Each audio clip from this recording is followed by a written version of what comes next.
Speaker sir ధన్యవాదాలు. ఒక ముఖ్యమైన తీర్మానం మీద మాకు అవకాశం కల్పించినందుకు మీ ద్వారా సభకు ధన్యవాదాలు సార్. ముందుగా మా పార్టీ తరఫున గౌరవనీయులు గంగుల కమలాకర్ గారు, కడియం శ్రీహరి గారు, కాలేరు వెంకటేష్ గారు అందరూ చెప్పారు. నేను కూడా తిరిగి మళ్ళీ పునరుద్ఘాటిస్తూ ఉన్నా సార్.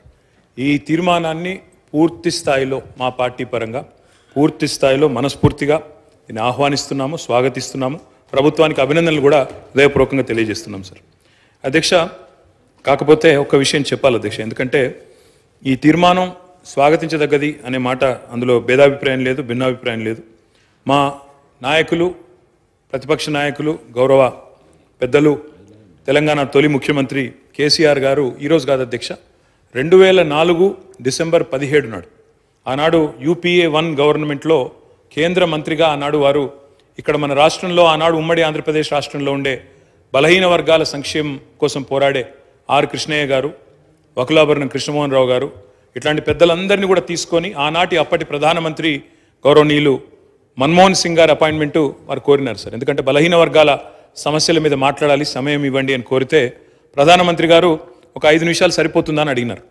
5 నిమిషాలు కాదు సార్, ముఖ్యమైన సమస్య మీకు వివరంగా చెప్పాలి, దయచేసి ఒక 40 నిమిషాలు టైం ఇవ్వండి అంటే దాదాపు ప్రధానమంత్రి మన్మోహన్ సింగ్ గారు గంటన్నర సమయం ఇచ్చి డిసెంబర్ 17, 2004 అధ్యక్ష, నేను తేదీతో సహా చెప్తా ఉన్నా, ఆ రోజు పోయి కలిసి సవివరంగా వారికి ఎక్స్ప్లెయిన్ చేయడమే కాకుండా ఆ రోజు పెట్టిన డిమాండ్ కూడా ఒకటే సార్. మా పార్టీ తరఫున ఆనాడు కేంద్ర మంత్రిగా కేసీఆర్ గారు చెప్పిన మాట, అన్ని రాష్ట్రాల్లో బీసీ వెల్ఫేర్ మంత్రిత్వ శాఖలు ఉన్నాయి, కేంద్రంలో లేకపోవడం అనేది శోచనీయం, బాధాకరం.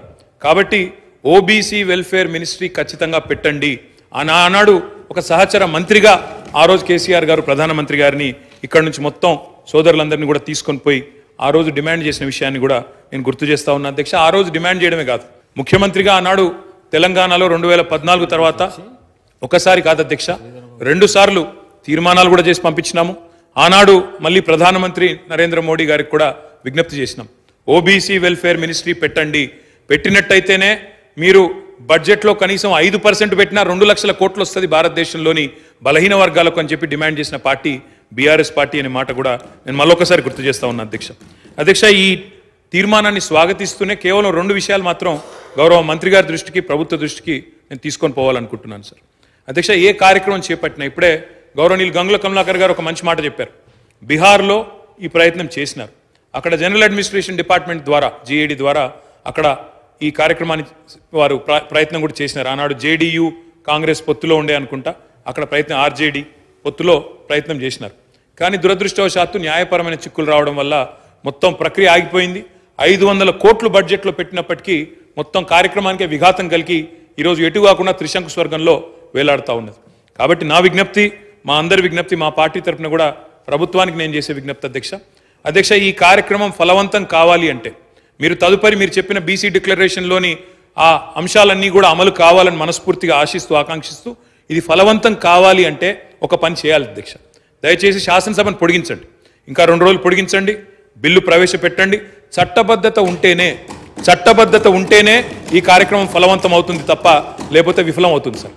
ఇంకొక మాట కూడా సార్, ఇప్పుడు జస్టిస్ రాజేందర్ కుమార్ సచార్ గురించి కూడా గౌరవ ముఖ్యమంత్రి గారు చెప్పినారు అధ్యక్ష. జస్టిస్ రాజేందర్ కుమార్ సచార్ కమిటీ ఏర్పాటులో కూడా మా పాత్ర ఉంది, మా నాయకుడు కేసీఆర్ గారి పాత్ర ఉంది. ఆ రోజు UPAలో కేంద్ర కేబినెట్లో వారు ఉన్నప్పుడే ప్రతిపాదన కూడా తీసుకొచ్చాం.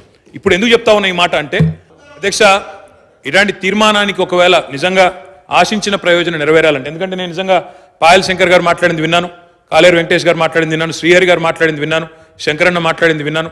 అందరి గొంతుల్లో ఒక ఆవేదన ఉంది అధ్యక్ష. మా మంత్రి గారికి కూడా చాలా ఆవేదనలో, డెఫినెట్గా వారికి కూడా ఆవేదన ఉంది. ఈ సెక్షన్కి లాభం జరగాలి, ముఖ్యంగా బలహీన వర్గాలకు లాభం జరగాలి, బీసీలకు లాభం జరగాలనే ఆకాంక్ష స్పష్టంగా పార్టీలకు అతీతంగా అందరిలో ఉంది.